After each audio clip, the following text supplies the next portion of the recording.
잔혹한 범죄가 발생할 때마다 국민들의 공분은 거세집니다. 그때마다 따라오는 논쟁 가운데 하나는 피의자 신상정보 공개 여부죠. 현재 일정 기준에 따라 피의자의 신상정보를 공개하고 있는데 한계가 많다는 지적이 나옵니다. 전은지 기자가 짚어봤습니다.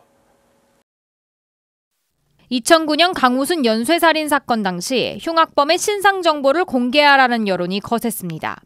이후 신상정보공개심의위원회가 마련되면서 현재는 이 심의위 판단에 따라 피의자 신상공개 여부가 결정됩니다. 피의자 신상공개는 특정 강력범죄의 처벌에 관한 특례법에 따라 범행이 잔인하거나 피해가 중대할 때 공공의 이익을 위해 이루어집니다. 경찰은 피의자의 신상정보를 공개하는 이유는 원활한 수사협조와 국민의 알 권리 보장을 위해서라고 설명합니다. 그러나 인권윤리 관점에서 볼 때 피의자 신상 공개는 수사 자체에 큰 도움이 되지 않는다는 게 전문가들의 입장입니다. 이게 수사상 필요한 일인지가 전혀 설명되는 것 없이 그 해당 범죄에 대한 국민의 어떤 분노 감정을 표출할 수 있는 다른 방법 정도로만 운영이 되고 있는 것 같더라고요.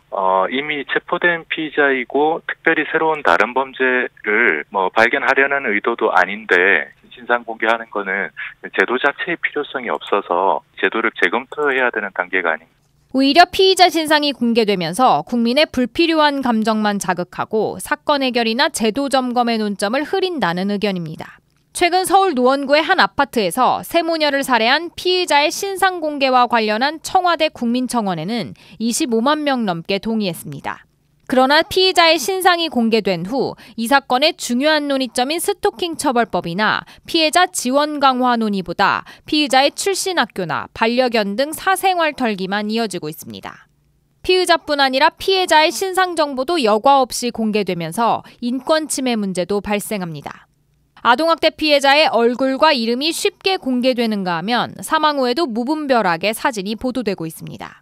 한국기자협회 인권보도준칙 가이드라인에는 누구의 신상정보든지 원칙적으로 밝히지 말아야 한다고 명시돼 있습니다. 그 신상 공개를 통해서 사실 우리 사회가 얻을 수 있는 실익이 뭔가에 대해서 별로 고민하지 않는 것 같아요.